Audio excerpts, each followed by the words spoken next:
আজকে আপনাদের সাথে একটা সত্য ঘটনা বলবো। ঘটনাটা একদমই সত্য, গ্রামের একটি খুবই করুণ কাহিনী। একজন মায়ের বাচ্চা গর্ভ থেকে নষ্ট হয়ে যাওয়ার কাহিনী। সে মাটি বুঝতেই পারে না তার গর্ভের বাচ্চা নষ্ট হয়ে গেছে। এই সেই বড়ই গাছ, এটা সেই বড়ই গাছ। এই সাইড দিয়ে কেউ হাঁটাচলা করে না। এটা আমি আমাদের গ্রামের এই পথটা হচ্ছে অনেকেই নিষিদ্ধ করে রেখেছিল। অনেকে ভয় পেত যে রাত হলে এই সাইড দিয়ে তারা হাঁটাচলা করতো না, কারণ এখানে নাকি ঝিন পেতনিদের আড্ডাখানা চলে।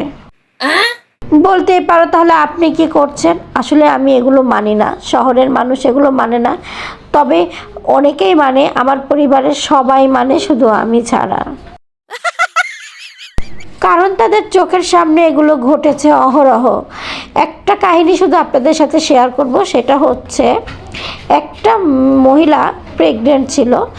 উনি এখান দিয়ে যাওয়ার সময় গায়ে একটা গরম বাতাস আসে। গরম বাতাস বলতে অনেক সময় একটা গরম হাওয়া গায়ে লাগে। সেই একটা গরম হাওয়া তার গায়ের মধ্যে স্পর্শ করে। মহিলাটা যেহেতু গর্ভবতী ছিল আর ওনার পেটে বেবি ছিল, ওই গরম হাওয়া তার গায়ে স্পর্শ করে এবং সেই গরম হাওয়াটা স্পর্শ করার পরে সে একটা অন্যরকম অনুভূতি শরীরের মধ্যে আঁচ করতে পারে। তারপর উনি এইখান থেকে বাসায় মুভ করে। বাসায় মুভ করার পরই তার প্রচণ্ড পরিমাণে খারাপ লাগা শুরু হয়। আর বেবিটা তখন ডেলিভারির টাইমটাও হয়ে এসছে। অনেকেই ভাবছে যে হয়তো বা ওনার ডেলিভারি টাইম হয়ে গেছে, তার জন্য ওরকম খারাপ লাগছে। আসলে কি তাই?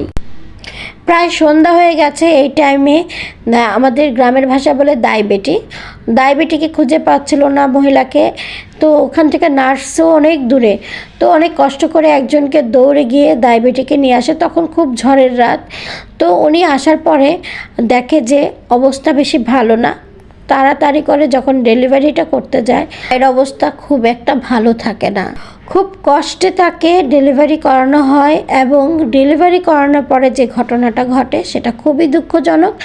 বাচ্চাটার সারা শরীরে খুবই খারাপ অবস্থা, মানে ঠোসা পড়ে থাকে, যেরকম না গরম পানি ঢাললে যেরকম গায়ের মধ্যে ফুসকা পড়ে যায়, সেরকম গায়ের মধ্যে ফুসকা পড়া থাকে।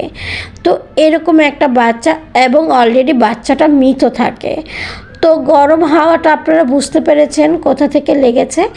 এরকম বেবিটা যখন প্রসব করে, বেবিটা অনেক সুন্দর এবং কিউট ছিল, কিন্তু বেবিটার গায়ে এরকম ফোসকা ফোসকা পড়ে থাকা দেখে অনেকেই হতবাক। আপনাদের সাথে সত্য ঘটনাটি শেয়ার করলাম। তাই এই ধরনের এরিয়া থেকে সাবধান।